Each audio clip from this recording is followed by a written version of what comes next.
मित्रों नमस्कार, आपका बहुत बहुत स्वागत है। मित्रों आपके लिए दो खबरें हैं, एक तो बुरी खबर है और एक अच्छी खबर है। शुरुआत मैं बुरी खबर से कर रहा हूँ। बुरी खबर यह है कि आज मेरे पीछे जो पार्लियामेंट है, यहाँ सरकार ने कहा है कि हम ओपीएस नहीं देंगे, यानी पुरानी पेंशन स्कीम देने का हमारा कोई प्लान नहीं है, स्पष्ट तौर पर कह दिया। और ये मोदी सरकार का स्टैंड है, इसलिए ये बुरी खबर है। लेकिन इस खबर से आप घबराना मत, क्योंकि जो पुराने डिसीजन है उसको मोदी सरकार रिवर्स नहीं करती है। अगर हम किसान कानून को देखें, 3 किसान कानून मोदी सरकार ने वापस ले दिए, इसके अलावा कभी वो कोई दूसरा जो डिसीजन है सरकार का उसे विड्रॉ नहीं करती। तो ये तो बुरी खबर है कि सरकार ओपीएस लागू नहीं करेगी। लेकिन आपके लिए अच्छी खबर ये है कि ओपीएस के ही जैसा एक एनपीएस सरकार ला रही है, और वो जल्दी ही, यानी लोकसभा चुनाव की घोषणा से पहले सरकार को लानी है। वैसे मेरी जो जानकारी थी कि वो दिसंबर में ही आना चाहिए, क्योंकि सरकार ने जो वित्त सचिव की अध्यक्षता में कमेटी बनाई है, उसने अपनी रिपोर्ट दे दी है। और उसने अपनी रिपोर्ट में कहा है कि 50% की गारंटी देनी चाहिए। जो लोग एनपीएस में शामिल हैं उनको 50% की गारंटी देनी चाहिए।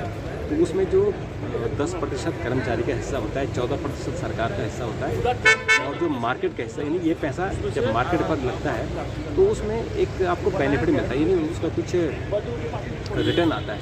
तो वो रिटर्न जितना भी आएगा, उस रिटर्न के ऊपर जो टॉपअप है वो केंद्र सरकार करेगी, जो कि अभी आंध्र प्रदेश में आंध्र सरकार कर रही है। ये आंध्र सरकार का ही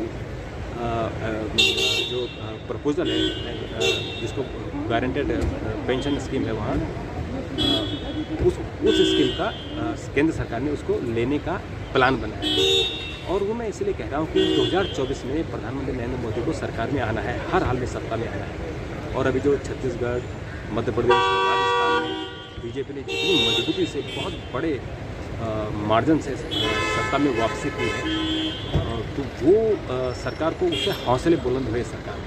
तो प्रधानमंत्री कहीं भी कोई ऐसी चूक नहीं करना चाहते हैं या ऐसी कोई कमी नहीं करना चाहते हैं कि उनकी सरकार में कहीं कोई 2-4 सीटों का भी अंतर न रह जाए। हालांकि जो लोग अनुमान लगा रहे हैं कि जिस तरह से मध्य प्रदेश में, छत्तीसगढ़ में और राजस्थान में सरकार ने प्रचंड बहुमत से सरकार बनाई है, तो लोकसभा चुनाव में भी सरकार को बहुत बड़े पैमाने पर वहाँ समर्थन मिलने वाला है।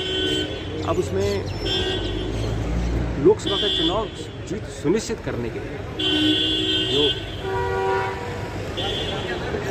ये जीत सुनिश्चित करने के लिए जो अपने सरकार है, वो सरकार एनपीएस को सुधार रही है। क्योंकि अभी जो लोग रिटायर हुए हैं या जिनको एनपीएस मिला है, उन लोगों की कंप्लेंट है कि रिटर्न बहुत कम मिला है।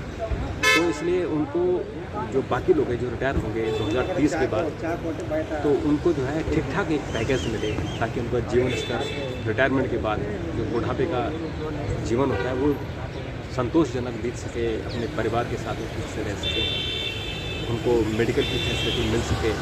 इसलिए वो चाहते हैं कि पेंशन स्कीम अच्छी हो। और सरकार भी, अब सरकार को लगा, चूँकि देश भर में ऐसा माहौल बना है, 5 राज्यों में पुरानी पेंशन स्कीम लागू हो चुकी है, जिसमें आपका छत्तीसगढ़ है, आपका राजस्थान है, आपका हिमाचल प्रदेश है, और जो आपका आंध्र प्रदेश, तो आपको मैंने बता ही दिया। आंध्र प्रदेश में ओपीएस नहीं है, ओपीएस जैसा एनपीएस है, और आपका तेलंगाना है। जो पंजाब सरकार है, पंजाब सरकार ने ओपीएस देने का वादा किया है, लेकिन अभी वो एनपीएस में उनका कंट्रीब्यूशन आ रहा है, तो अभी वो क्लियर नहीं है वहाँ पे कि एनपीएस है या ओपीएस है, क्योंकि वो एनपीएस का भी बात कर रहे हैं, ओपीएस देने की भी बात कर रहे हैं, और एनपीएस भी ले रहे हैं, यानी कर्मचारी का भी हिस्सा ले रहे हैं। तो वो भी अभी क्लियरिटी अभी इसमें आने वाली है।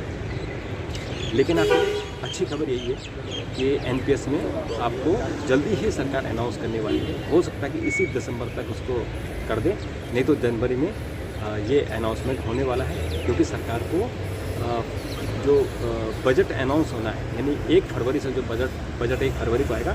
इस बार चूँकि 5वां साल है, तो पूर्ण बजट नहीं आएगा, फुल फ्लेज बजट नहीं आएगा, इस बार लेखानुदान होगा। तो सरकार उस लेखानुदान में कोई अनाउंसमेंट नहीं करेगी, सिर्फ प्रोविज़न करेगी कि अगर हम एनपीएस में पैसा बढ़ा रहे हैं तो वो उस एनपीएस का हिस्सा कितना होगा। तो इसलिए सरकार उससे पहले अनाउंस करना चाहती है, यानी दिसंबर में अनाउंस कर सकती है। अगर दिसंबर में वो पॉलिसी, जैसे पॉलिसी फ्रेमवर्क कर रहे हो, अगर पॉलिसी नहीं बन पाई तो जनवरी में हो जाएगी, क्योंकि मार्च सेकंड या थर्ड वीक में लोकसभा चुनाव की घोषणा हो जाएगी। उससे पहले पहले सरकार को ये करना है। और जो हमारे सूत्र बता रहे हैं कि ये मजबूती से, बहुत ही तरीके से इसमें सरकार का, क्योंकि लोकसभा चुनाव की तैयारियाँ हैं और इन चुनाव में सरकार कोई भी रिस्क नहीं लेना चाहती है, इसलिए 100% आपका NPS आ रहा है और NPS में भी 50% गारंटी के साथ आ रहा है।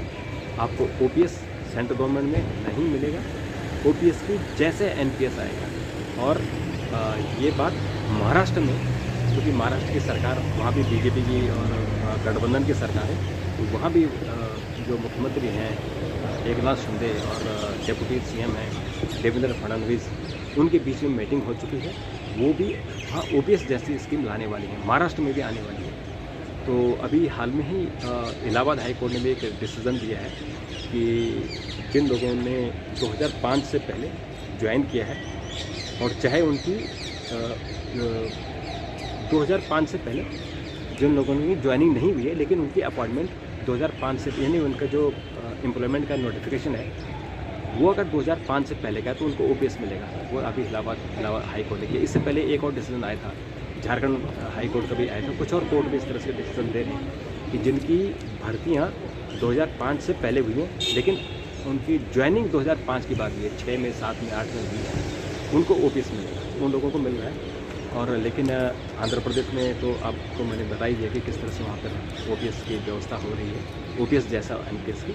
और महाराष्ट्र में मिलने वाली, ये मैं आपको लेटेस्ट न्यूज़ बता रहा हूँ कि वहाँ की सरकार तैयार हो गई, उन्होंने अपना रोड मैप बना दिया। केंद्र सरकार अपना रोड मैप बना रही है, क्योंकि उसका बजट देखना पड़ता है कि एक्चुअल कितना खर्च होगा। क्योंकि आपने देखा कि जिसमें 1 रैंक 1 पेंशन की बात हो रही थी हमारे जो पूर्व सैनिक हैं उनके लिए, तो सरकार ने अनाउंस तो कर दिया लेकिन बाद में दे नहीं पाई थी, क्योंकि बहुत बड़ा अमाउंट था।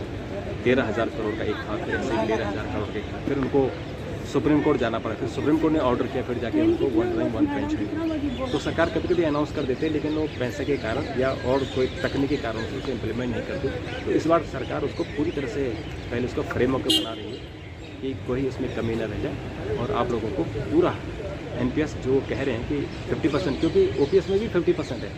फ़र्क ये है कि OPS में आपको जो 10% जा रहा है NPS में, वो OPS में नहीं जाता। सरकार पूरी तरह से अपनी जेब से देती है और NPS में आपको 10% देना पड़ेगा। और फिर मार्केट से, उसमें अगर शेयर मार्केट में लगता है तो वहाँ से भी कुछ रिटर्न आता है, यानी सरकार के ऊपर अकेला बोझ नहीं पड़ता है। क्योंकि ये भी एक रिपोर्ट थी कि अगर OPS लागू हो गया तो जो सरकार की आर्थिक स्थिति बहुत ख़राब हो जाएगी।